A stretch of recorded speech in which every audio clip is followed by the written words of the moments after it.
할렐루야. 우리 옆 사람에게 인사하겠습니다. 잘 오셨습니다.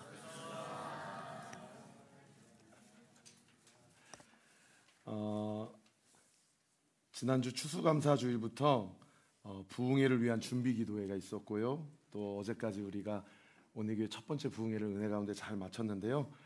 우리 수고한 모든 분들을 위해서 감사와 또 영광의 박수 하나님께 올려드립시다.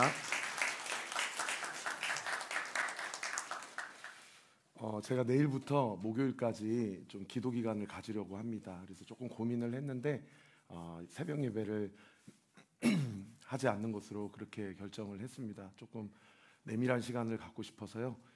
그래서 여러분 그 현장이나 온라인으로는 이번 주에는 새벽 예배가 없으니까 착오 없으시기를 바라고, 새벽 예배 없다고 경건 훈련이라든지 일상의 루틴들 말씀 읽고 기도하시는 것 그냥 다 무너지지 마시고 꼭 개인적으로 30분 이상씩 아침에 일어나시면 또는 주무시기 전에 꼭 시간 가지셔서 말씀 묵상 큐티 하시는 것에 착오가 없기를 꼭 부탁을 드리겠습니다.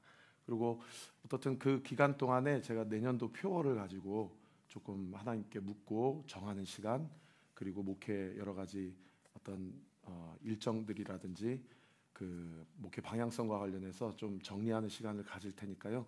여러분 저를 위해서 기도해 주시기 바랍니다. 다음 주에 OMI 온리 뮤직 인스티튜트의 약자인데 저희 교회 귀한 사명이고 또 비전입니다. 그래서 드디어 영광스럽게 일기 역사적인 수료식이 있으니까 조금 수료하는 아이들 또는 장년 성도님들이 계세요.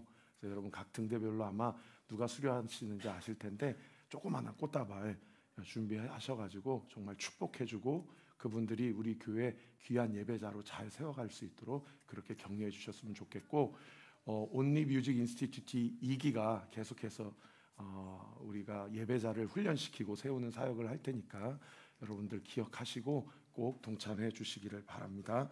오늘 마지막 강의가 있으니까요. 기도해 주시고 우리 강의하시는 윤은나 간사님 위해서 기도해 주시기 바랍니다. 그 아까 우리 김주영 성도 우리 잘 PT 너무 잘했죠.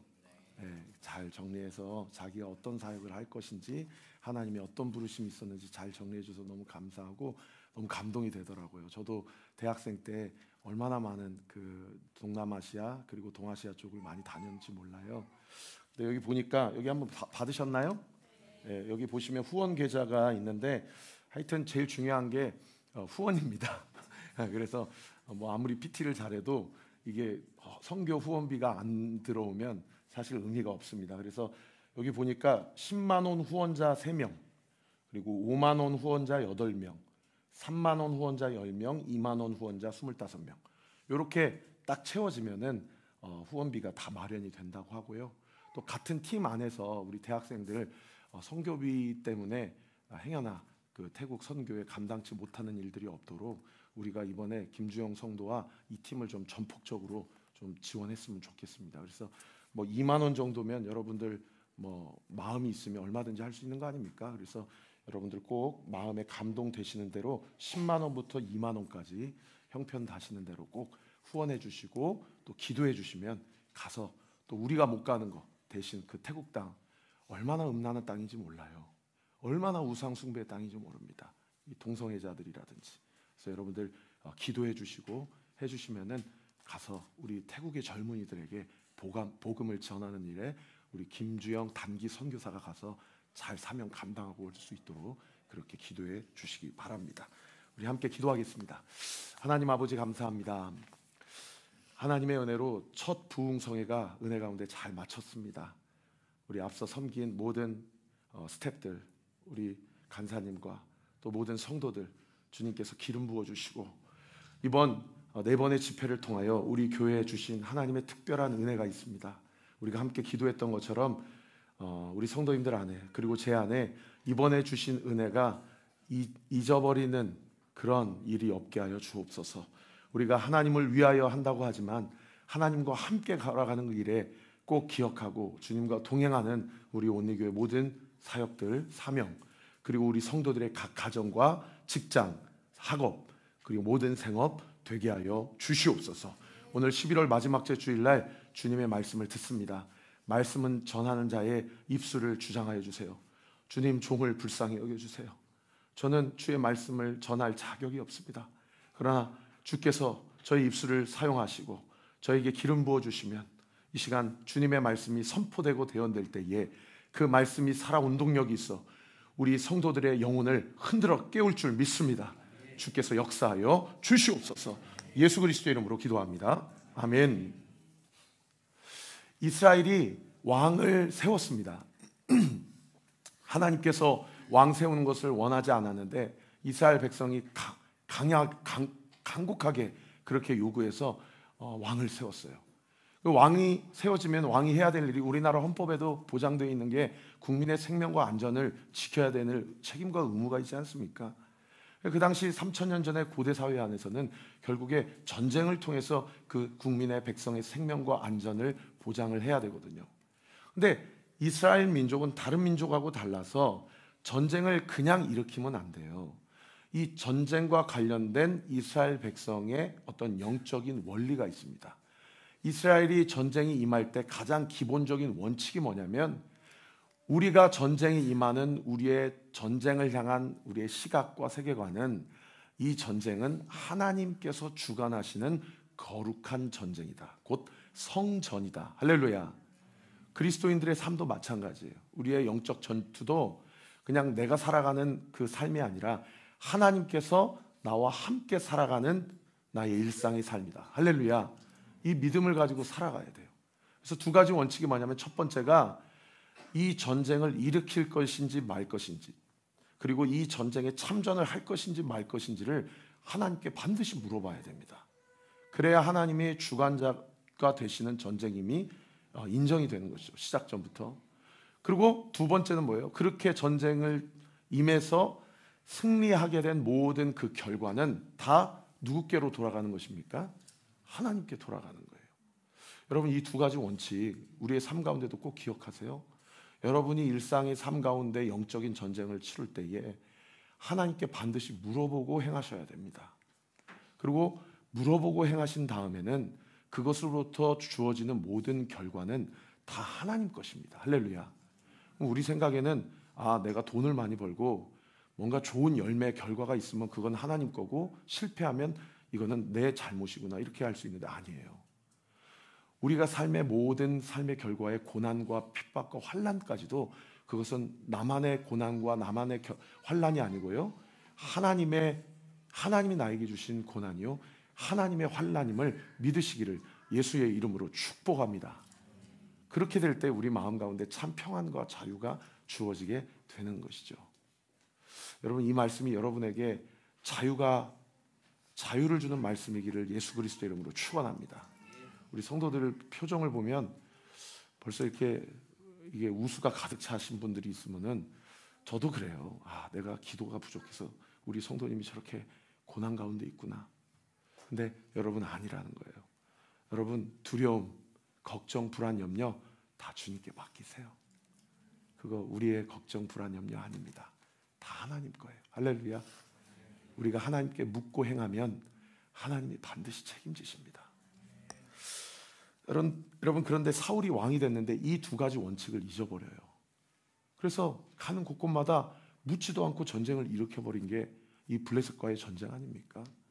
그래서 블레셋이 이스라엘 백성의 가장 철전지 원수이기 때문에 내가 묻지 않고 일으켜도 하나님이 날 도와주실 거야 라는 그런 착각에 빠지는 거예요. 그러고 나서 군사를 모집해 보니까 3,000명이 모집이 된 거예요. 근데 3,000명이 모집이 됐다라는 소식을 듣고 블레셋 사람들이 자기들이 군사를 모집을 해서 대항하려고 참전을 했는데 세상의 적군들, 블레셋 군대들은 13장에 보니까 몇 명이 모였다고 기록되어 있습니까? 36,000명이 모였다고 기록되어 있잖아요. 12배가 모인 거예요. 그리고 13장, 14장 우리가 지난주 말씀 쭉 잘 해오신 분들은 아시겠지만 이게 이 머리수도 비교가 안 되는 데다가 그들이 가지고 있는 무기는 다 무슨 무기예요? 철제 무기, 철기 무기잖아요. 그리고 이스라엘 백성이 가지고 있는 무기는 다 어떤 무기예요? 낫, 호미, 괭이, 그리고 그 14장에 뭐라고 써 있습니까? 오로지 철제 무기는 누구하고 누구만 갖고 있었다고 그래요. 사울 왕과 요나단, 이 두 사람만 철제 무기를 갖고 있었다라고 그렇게 이야기하는 거 아닙니까? 그러니까 이런 상황을 보고 3,000명이 모였는데 다 도망가고 2,400명이 도망가고 사울 왕이 묻지도 않은 전쟁을 일으켰는데 지금 사울과 요나단 안에 몇 명만 남은 거예요? 600명만 남은 거예요. 뭐 처음 듣는 이야기 아니시죠? 다 지난주에 큐티 잘 하셨죠?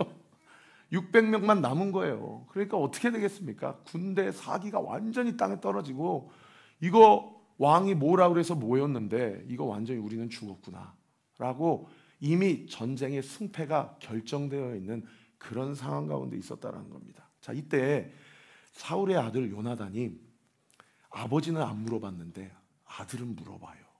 하나님, 우리 아버지가 묻지도 않고 이렇게 전쟁을 일으켜서 여기까지 왔는데 이 상황에서 제가 어떻게 하면 좋겠습니까? 라고 해서 주님께 물어봐요. 그리고 주님 앞에 기도 응답을 받아요. 그래가지고 목숨을 걸고 블레셋 진영에 뛰어들어갑니다. 자기의 부하 한 명 데리고 부하한테 물어보니까 끝까지 가겠다는 거예요. 그러니까 두 사람이 목숨을 걸고 블레셋 진영에 뛰어 들어가요. 그러니까 세상에 거기 14장에 보면 뭐라고 기록되어 있어요? 하나님께서 요나단이 먼저 뭐라고 고백하냐면 자기 부하한테 뭐라고 고백하냐면 하나님께서 함께 하시는 전쟁은 사람의 많고 적음에 그 전쟁의 승패가 결정되지 아니한다 라고 자기의 신앙을 고백해요. 하나님께서 요나단의 그 신앙의 고백을 기뻐 받으시고 14장에 가니까 뭐라고 고백해요? 하나님께서 요나단을 도우사. 할렐루야.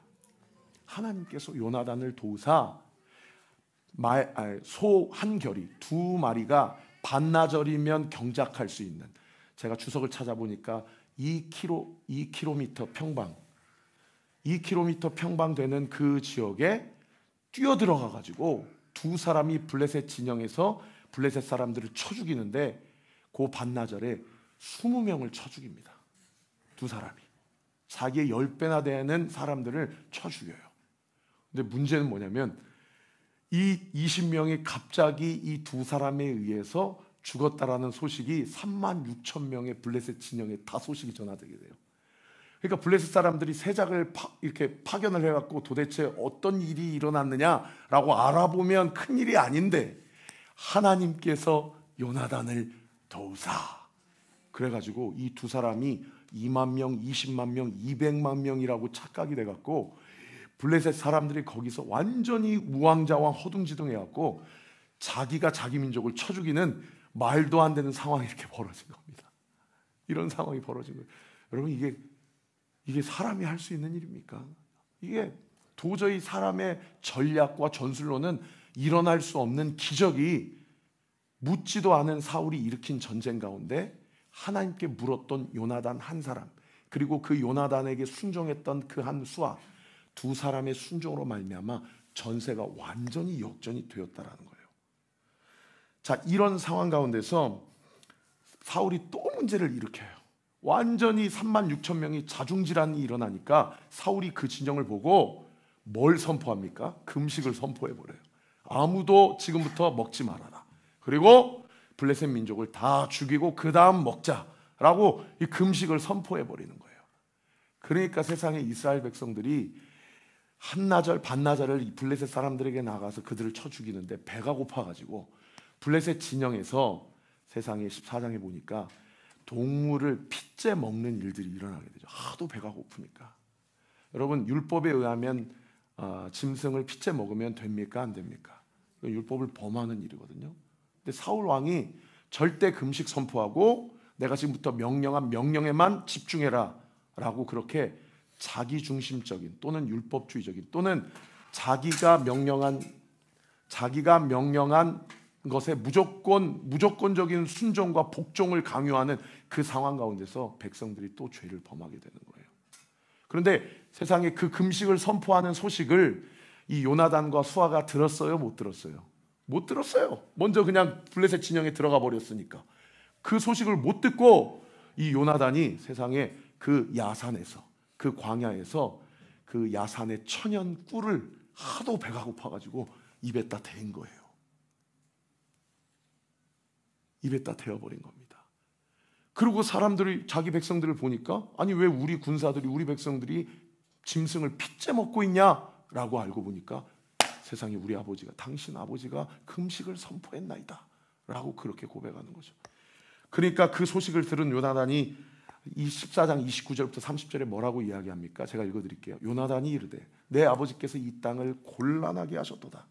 여기 곤란하게 하셨도다, 다른 번역 성경에 말도 안 되는 결정을 내리셨도다. 완전히 백성들의 민심이 떠난 거예요. 보라, 내가 이 꿀 조금을 맛보고도 내 눈이 이렇게 밝아졌거든. 내 눈이 이렇게 밝아졌거든. 다른 번역 성경에 내가 이렇게 기력을 회복했거든. 하물며 백성이 오늘 그 대적에게서 탈취하여 얻은 것을 임의로 먹었더라면 블레셋 사람들을 사륙함이 더욱 많지 아니하였겠느냐.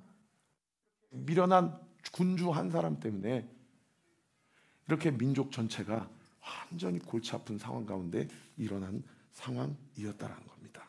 자, 오늘 본문에도요, 이렇게 사울이 민심을 완전히 잃어버리고요, 민심이 누구에게 옮겨갔냐면 요나단에게 옮겨갔어요.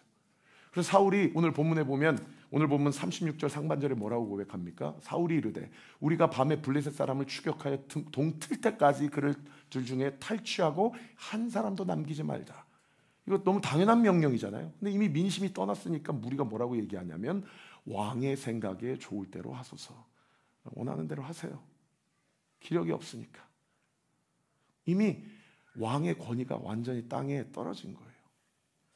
그리고 또 나중에 도대체 왜 우리가 이런 상황 가운데 전적인 승리를 취하지 못했냐, 누가 죄를 지었기 때문이냐 하고 하면서 죄비를 뽑자라고 얘기할 때도 그 다음 구절에 뭐라고 얘기합니까? 40절에 보면 이에 그가 온 이스라엘에게 이르되 너희는 저쪽에 있으라, 나와 내 아들은 요나단은 이쪽에 있으리라. 백성이 사울에게 말하되 뭐라고 얘기합니까? 왕의 생각에 좋을 대로 하소서. 자신의 생각이 옳다라고 그렇게 고집을 부릴 때에 여러분, 하나님이 우리의 삶 가운데 하나님의 뜻을 이루기가 너무 어려운 그런 인생을 살아갈 수밖에 없는 것이 바로 우리의 삶이라는 겁니다. 그러니까 어떻게 돼요? 공동체 안에서도 아군을 잃어버리고, 그리고 하는 말의 권위가 떨어지고, 이런 일들이 그때나 지금이나 얼마든지 일어날 수 있는 것이죠. 자, 그러면 사람의 마음만 사울이 잃었냐? 하나님 마음도 잃게 돼요. 이게 사실은 더 결정적인 건데, 오늘 보면 37절에 이렇게 이야기합니다. 사울이 하나님께 묻자오되 도대체 누가 잘못해서 우리가 전적인 승리를 얻지 못했습니까? 라고 물었는데, 내가 블레셋 사람들을 추격하리까? 라고 물었을 때 주께서 그들을 이스라엘 손에 넘기시겠나이까 하되 그날에 하나님이 사울에게 대답하셨다 안 하셨다? 대답하지 아니하셨다. 여기 대답하지 아니하셨다. 처음에 전쟁을 일으킬 때는 아예 묻지도 않다가 이제 하나님이 요나단을 도와주셔서 전세를 역전시킬 때는 그때서 비로소 사울이 물어요 안 물어요? 그때 묻는 거예요. 여러분, 사울의 삶이 어쩌면 우리의 삶과 너무 맞닿아 있지 않습니까? 처음에는 묻지 않고 자기 마음대로 행하다가 완전히 코너에 몰렸을 때나 아니면 결정적일 때는 그때 주님 앞에 와서 주님, 일이 이렇게 벌어졌는데 어찌하면 좋겠습니까? 라고 묻는 사울이 어쩌면 영적으로 둔감한 우리의 상태의 신앙생활이 아닌가, 그런 생각이 든다는 것이죠. 여러분, 이 지점에서 제가 여러분과 나누고 싶은 두 가지 영적 포인트가 있는데요. 첫 번째가 뭐냐면요, 우리가 하나님과의 관계가 꼬일 때, 다시 이야기하면 하나님께 묻지 않고 어떤 일을 시작하게 될 때에 그 일이 반드시 사람과의 관계도 꼬이게 되거나 아니면 상황도 꼬이게 되는 일로 귀결될 가능성이 매우 농후하다라는 겁니다. 우리가 반대로 하나님 관계가 풀릴 때예요. 그리고 하나님과 나와의 관계가 풀리면 내가 꼬였던 사람과의 관계도 풀리고 내가 꼬였던 어떤 상황적인 관계도 풀릴 개연성이 상당히 짙다라는 것이죠. 아니, 하나님 관계가 풀리면 사실은 그 사람의 길은 A부터 Z까지 다 형통할 수밖에 없음을 믿으시기를 우리 구주 예수 그리스도 이름으로 축원합니다. 그래서 사랑하는 성도 여러분, 여러분의 지금 상황에 어떤 상황이 꼬였거나 혹은 사람과의 관계가 꼬인 부분이 있다라고 한다면 그 상황에 집착하거나 그 사람과의 관계에 함몰되지 마시고 하나님과 나와의 관계를 한번 점검해 보시기를 바랍니다. 이것이 오늘 본문에 우리가 적용해야 될 첫 번째 포인트라는 거죠. 그러니까 요나단이요, 사실은 사람의 백성들의 마음을 얻으려고 한 게 없거든요. 지금 우리 아버지가 묻지 않고 시작한 전쟁에 꼬여서 자기가 묻고 행한 것에 대해서 하나님이 그 마음을 받으시고 전세를 역전시켜 주셨어요. 그러니까 요나단은 백성의 마음을 얻으려고 액션을 취한 일은 하나도 없어요. 근데 결과적으로 나중에 제비를 뽑아보니까 그 제비가 누가 뽑혀요? 요나단이 뽑혀요. 그래가지고 사울이 요나단을 죽이려고 해요. 왜요? 요나단이 자기가 금식을 선포한데 요나단이 뭐를 먹어버렸어요? 꿀을 먹어버렸으니까. 그러니까 오히려 아버지는 자기를 죽이려고 하는데 누가 요나단을 살립니까? 백성이 요나단을 살려요. 그 본문이 45절 본문이에요. 우리 같이 한번 읽어볼까요? 시작. 백성이 사울에게 말하되 이스라엘의 이 큰 구원을 이룬 요나단이 죽겠나이까? 결단코 그렇지 아니하니이다.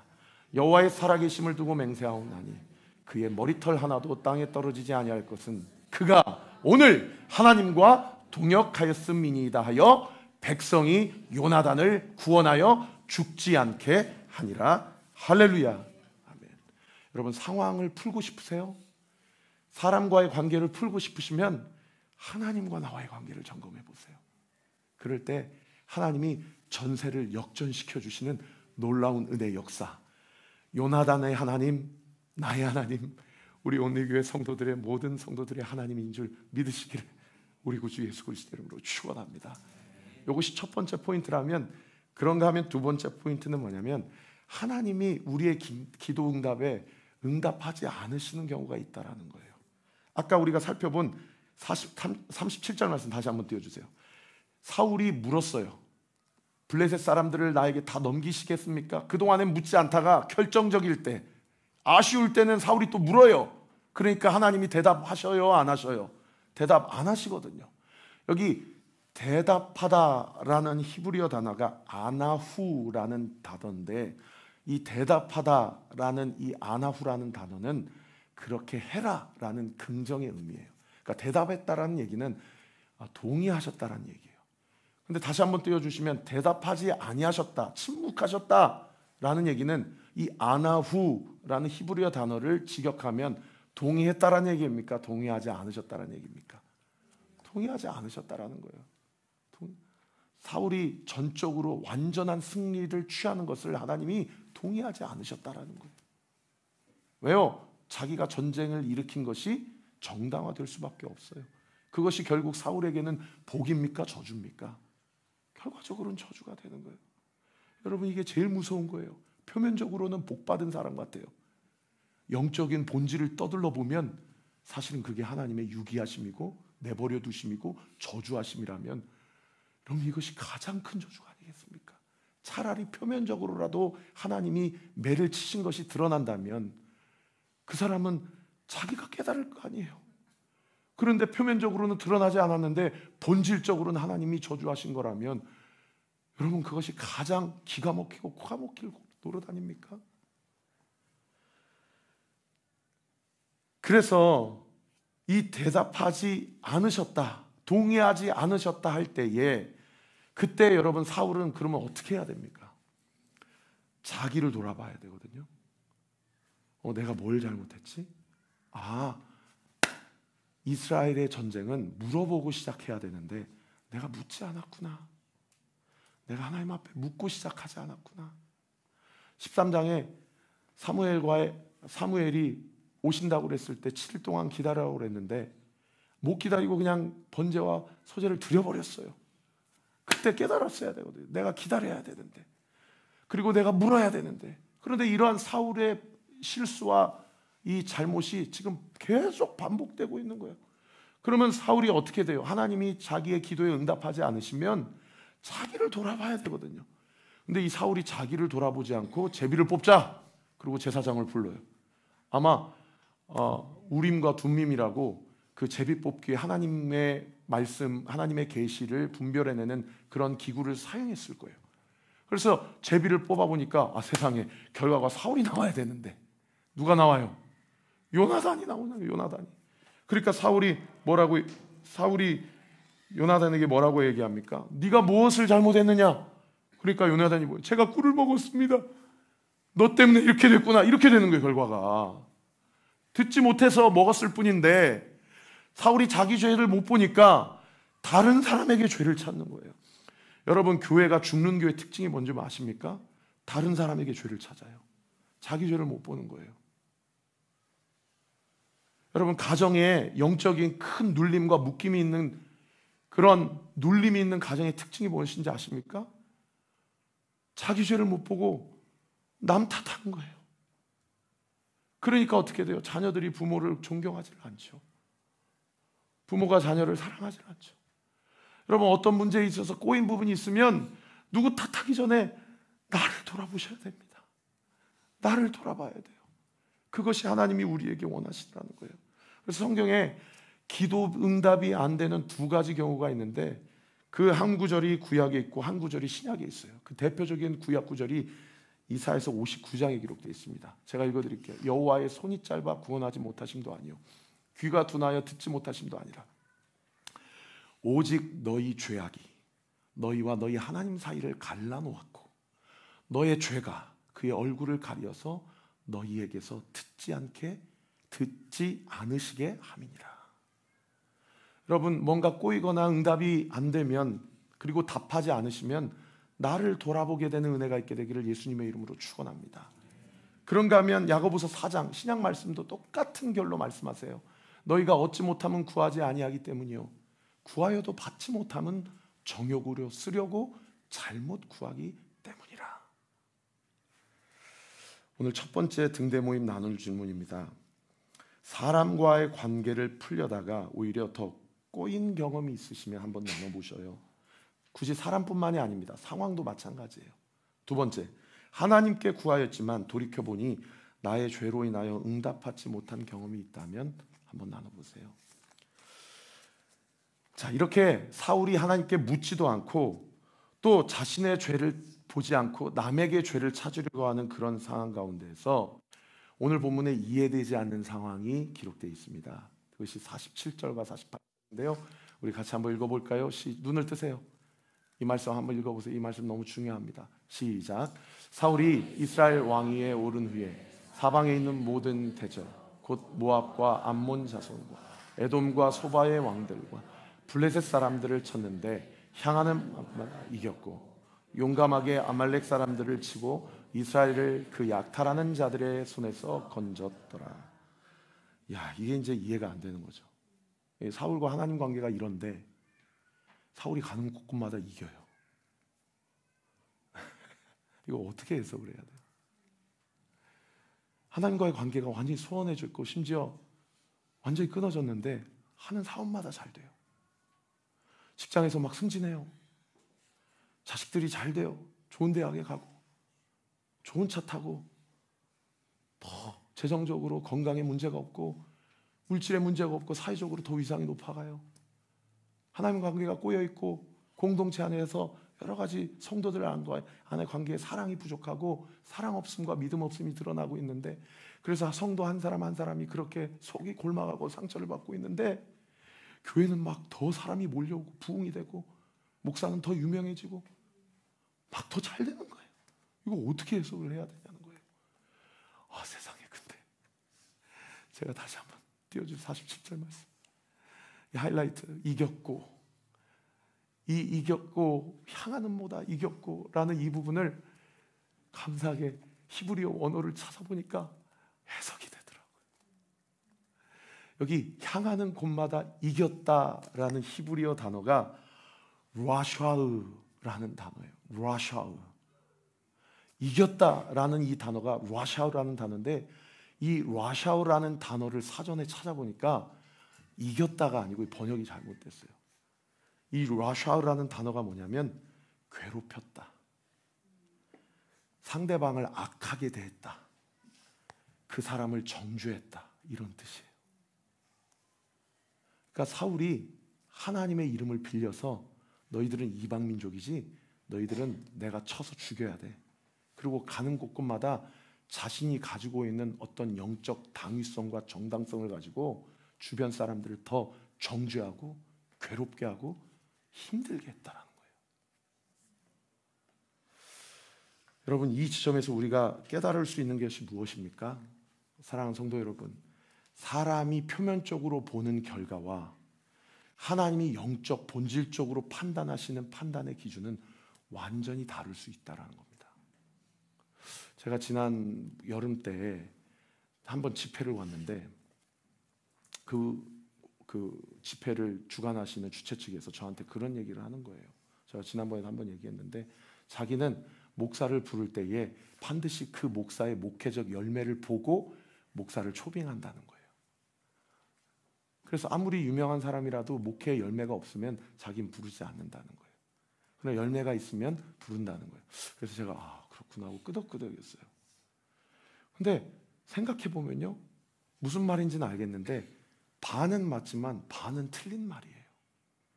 여러분, 우리가 규정하는 열매를 뭘로 정의합니까? 하나님이 우리를 보실 때 과연 표면적인 열매로 우리를 다 재단하고 판단하실까요? 여러분, 아니라는 거예요. 아니라는 겁니다. 하나님께서 그 사람과 함께 하신다는 것과 그 사람이 그 사람의 삶 가운데서 누리고 주어지고 허락하신 것과는 완전히 다를 수 있다는 겁니다. 아니, 심지어 아무 상관도 없을 수 있다는 것이죠. 여러분, 여기에 우리가 세상의 형통을 부러워할 필요가 없다라는 이유가 여기에 있습니다. 여러분, 세상으로 잘 나가는 사람들을 부러워할 필요가 없다라는 것이 바로 여기에 있어요. 물론 하나님의 일반적인 자연 섭리의 은총은 땀 흘리고 씨 뿌리고 물 주고 거름 주고 하면 열매를 맺습니다. 열심히 일하는 자가 잘 됩니다. 노력하면 그 분야에서 탁월한 실력과 재능과 또 어떠한 결과물, 그런 것들을 얻게 돼요. 그게 일반 은총의 영적 원리인 것은 맞아요. 그러나 그것이 하나님이 마지막 때 우리 각자를 판단하시고 심판하실 때 절대적 기준이 될 수는 없다라는 것입니다. 할렐루야. 그러므로 사랑하는 성도 여러분, 세상 형통 부러워하지 마십시오. 보여지는 열매로 그 어느 한 사람의 인생을 감히 재단하거나 판단하거나 점수를 매길 필요가 없다라는 것입니다. 여러분, 놀라운 것은요, 아까 제가 말씀드린 대로 이 13장, 14장 이 블레셋 전투는 사울이 왕으로 옹립되고 집권 몇 년 차에 벌어진 일입니까? 13장 1절, 제가 준비는 못했는데 나중에 한번 집에 가서 사무엘상 13장 1절을 한번 찾아보세요. 사울이 왕이 되고 집권 2년 차에 전쟁을 일으킨 결과입니다. 그리고 그 이후로 사울이 40년 동안 이스라엘을 다스렸는데 38년 동안 하나님은 사울이 가는 곳곳마다 이기게 하시는 것들에 대해서 하나님은 그냥 가만히 내버려 두셨어요. 여러분, 하나님이 사울을 버렸기 때문입니까? 아니에요. 사울에게 38년 동안 돌아오라고 하나님이 기다리셨다라는 겁니다. 결과적으로 사울 입장에서는 가는 곳곳마다 전쟁에 이기게 된 것이 사울에게는 저주가 되었습니다. 우리가 지난주 함께 큐티를 살펴볼 때 저는 지난주 큐티 가운데 제 마음 가운데 가장 많이 마음에 남았던 구절이 사무엘상 12장 24절 말씀입니다. 아마 수요일 날 준비 기도 모임에 제 설교를 들으신 분은 이 본문을 기억하실 것입니다. 우리 같이 한번 읽어보실까요? 시작. 너희는 여호와께서 너희를 위하여 행하신 그 큰 일을 생각하여 오직 그를 경외하며 너희의 마음을 다하여 진실이 섬기라. 따라합시다. 여호와를 경외하며 마음을 다하여 여호와를 진실이 섬기자. 이거 누가 한 말이에요? 네, 사무엘이 고별 설교한 구절입니다. 노년에 이제 왕을 옹립하고 나는 역사의 뒤안길로 떠난다. 하나님이 왕 제도 찬성하지 않으셨지만 어떻든 허락은 하셨으니 이제 너희들이 원하는 대로 왕은 세웠다. 그러나 너희들 그리고 사울 왕이시여 꼭 기억하셔야 됩니다. 여호와를 경외하셔야 됩니다. 마음을 다하여 그분을 진실히 섬겨야 됩니다.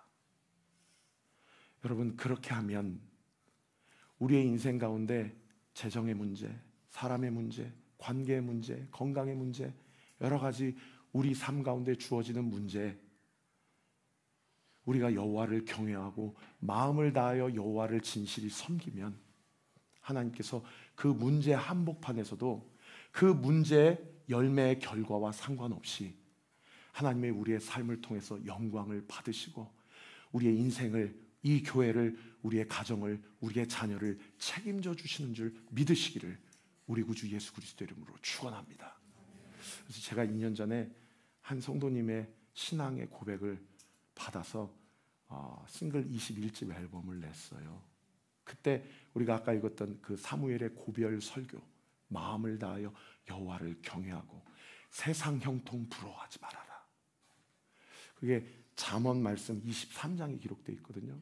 제가 이 말씀 받고 그 집사님의 고백으로 앨범을 냈는데 우리 17절 18절 말씀 같이 읽고 말씀 아멘 읽으시면 MR 틀어주시면 제가 설교 찬양하겠습니다. 제가 찬양할 때 여러분 그 찬양의 가사의 고백이 우리 모두의 고백이 되기를 우리 구주 예수 그리스도 이름으로 축원합니다.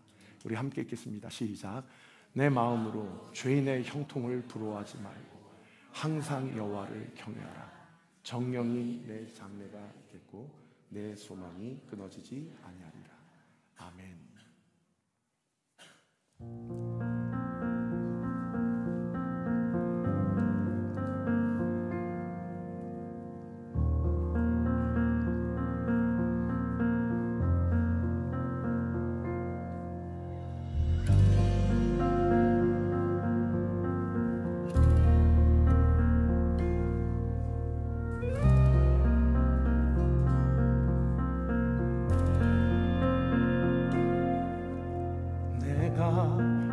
하나님의 자녀로 살아가는 것은 세상의 교훈 아니라 주님의 말씀이라.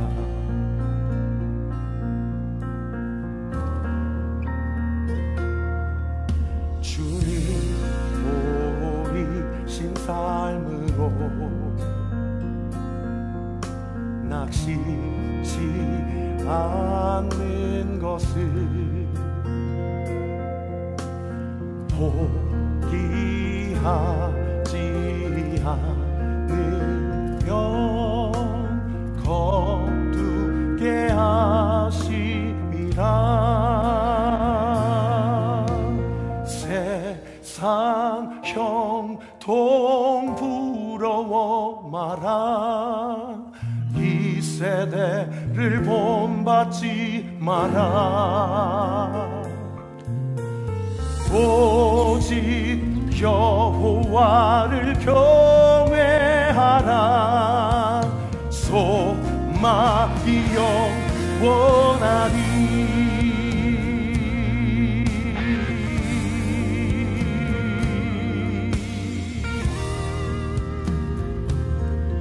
우리 아시는 분은 같이 찬양하십시다. 내가 하나님의 자녀로 살아가는 것은 세상의 교훈 아니라 주님의 말씀. 아멘 아멘. 우리 목소리 높여서 주님 보이신 삶으로 낙심치 않는 것은 않는 것을 포기하지 않으면 거두게 하심이라. 세상 교통 부러워 마라. 이 세대를 본받지 마라. 오직 여호와를 경외하라. 소망이 영원하리. 우리 두 손을 높이 들고요. 세상 교통 부러워 마라. 이 세대를 본받지 마라. 오직 여호와를 경외하라. 소망이 영원하리. 오직 여호와를 경외하라. 소망이 영원하리. 소망이 영원하리. 우리 같이 한번 기도할 때 지금 여러분의 상황 가운데 상황적으로 꼬여있고 관계적으로 꼬여있는 부분이 있다면 우리 그거를 놓고 같이 한번 기도합시다.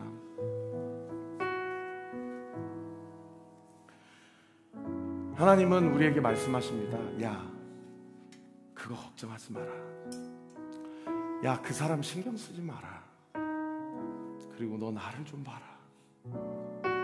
너 모든 문제의 해답이 너와 나의 관계에 있다. 주님이 오늘 말씀 가운데, 예배 가운데 우리에게 말씀해 주세요. 여러분, 주님을 가장 우선순위에 두세요. 세상 형통 부러워하지 마세요. 여러분, 하나님을 경외하세요. 여러분, 하나님을 두려워하십시오. 그리고 하나님을 사랑하십시오. 하나님이 그 모든 상황 가운데서 우리 가운데 함께 하시고 하나님의 뜻을 우리의 어떤 공로나 우리의 어떤 의로움이 아니라 하나님의 열심으로 그것을 온전히 이루실 것을 믿으시기를 우리 구주 예수 그리스도의 이름으로 축원합니다. 최근 누구를 부러워한 적이 있습니까? 하나님 없는 성공을 사모합니까? 여러분, 하나님을 경외하십시오. 그리고 하나님과 함께 성공하십시다. 믿으시면 아멘. 하나님이 우리를 반드시 성공하게 하시고 하나님이 우리를 반드시 주의 뜻을 이루어 나아갈 수 있도록 강권적으로 붙잡아 주실 줄 믿습니다. 우리 이 시간 같이 한번 기도할 때 하나님과의 관계에 온전히 집중하기를 원합니다. 주님, 모든 문제의 답이 주님께 있음을 믿습니다. 그 믿음 가지고 주님 앞에 나아갈 수 있기를 원하오니 주님, 나를 붙잡아 주시옵소서. 주님, 나를 붙들어 주시옵소서. 우리 주여 세 번 우리 주와 함께 기도합시다. 주여, 주여, 주여. 아버지 역사하여 주시옵소서. 아버지, 주님 은혜를 더하여 주시옵소서. 아버지,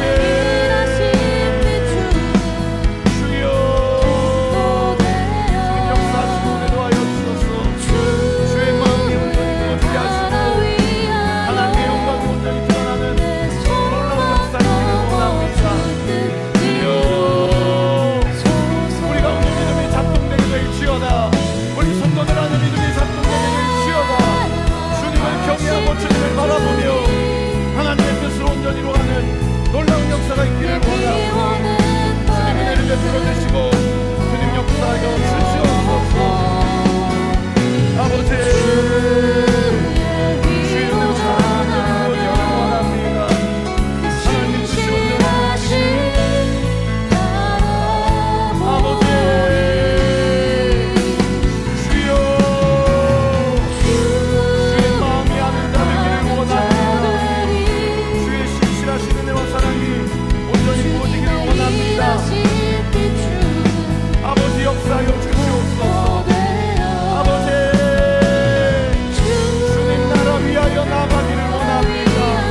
아버지 하나님 감사합니다. 오늘도 우리에게 말씀하여 주시고 우리에게 지금 무엇이 중요한디, 지금 너한테 뭐가 중요한데 우리의 말씀을 통해서 우리에게 깨닫게 하시고 가르쳐 주셔서 감사드립니다.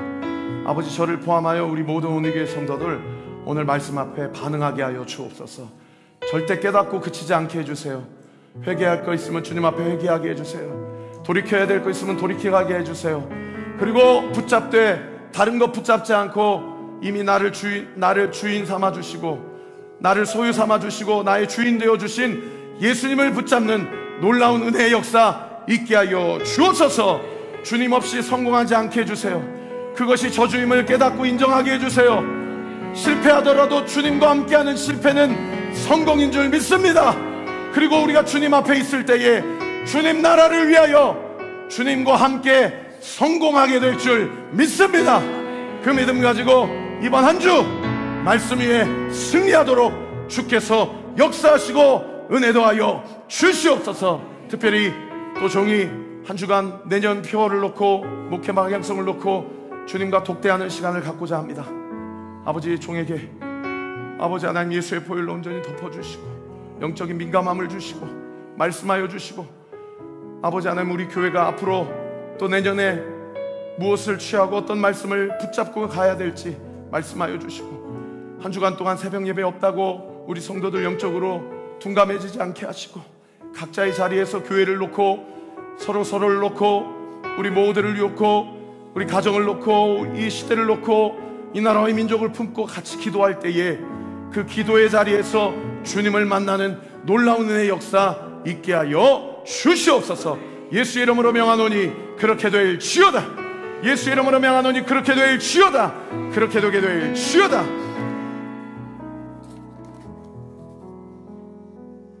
매 한 주 동안 주님 잊지 않고 늘 기도하는 삶 살아가게 하여 주옵소서. 주님 은혜로 첫 번째 부흥회가 잘 맞춰질 수 있도록 해주심에 감사를 드립니다. 주님 감사합니다. 예배를 사랑하는 주의 자녀로 자라가게 하심에 감사합니다. 천국 소망 품고 세상과 구별된 복된 삶 살아가게 하여 주옵소서. 하나님 지켜주심에 감사를 드립니다. 가정의 회복, 온유의 어린이집 적응, 교회를 집으로 여기는 자녀 되게 하여 주옵소서. 사랑합니다. 주님, 하나님의 자녀로 잘 따라가기를 원합니다. 주님 감사합니다. 남편 생일 주심에 감사합니다. 믿음의 가장 될 수 있도록 강건한 믿음 허락하여 주옵소서.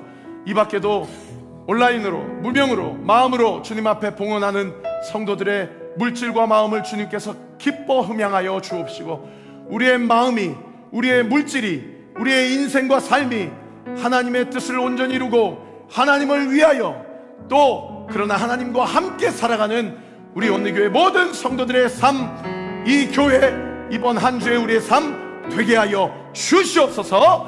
일하시고 함께 하실 주님께 모든 영광과 찬양 올려드리며 살아계신 우리 구주 예수 그리스도의 이름으로 기도하옵나이다. 아멘. 우리 주님께 영광과 감사의 박수 올려드립시다. 더 주님께 영광과 감사의 박수 올려드립시다. 할렐루야. 아멘.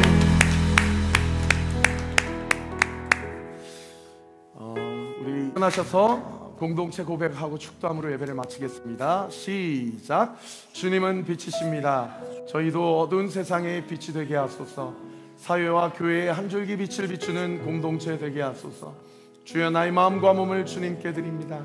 나에게 주어진 것이 내 것이 아님을 깨닫게 하시고 헌신하여 이 땅에 하나님 나라를 이루게 하소서. 주님은 우리의 목자이십니다. 양이 목자를 떠나 살 수 없듯이 우리도 주님을 떠나 살 수 없습니다. 주님께 순종하는 삶이 가장 안전하고 완전한 삶입니다. 이제 세상으로 나아가 예수 그리스도의 주인 되심을 선포하는 삶이 되게 하소서. 아멘. 이제는 우리 주 예수 그리스도의 은혜와 하나님의 사랑과 성령 하나님의 위로 교통 충만하심이 오늘 주신 말씀을 붙잡고 주께서 나와 함께 하신다라는 사실을 믿고 나도 주님을 내 인생의 최우선순위로 두고 주님과의 관계에 내밀한 주님이 주시는 은혜와 사랑에 힘입어 우리의 삶 가운데 주와 함께 동행하고 주님을 위해 살아가기로 결단하는 우리 사랑하는 온누교회 모든 성도들 머리 위에 오늘 새 가족으로 이렇게 함께 몸이 된 우리 사랑하는 이희람 성도, 하소영 성도, 이하론 성도 가정 위에, 그리고 우리가 후원하는 서진수 선교사님 가정, 박강일 선교사님 가정, 그 모든 사역 위에 지금으로부터 영원토록 함께 하시기를 간절히 축원하옵나이다. 아멘.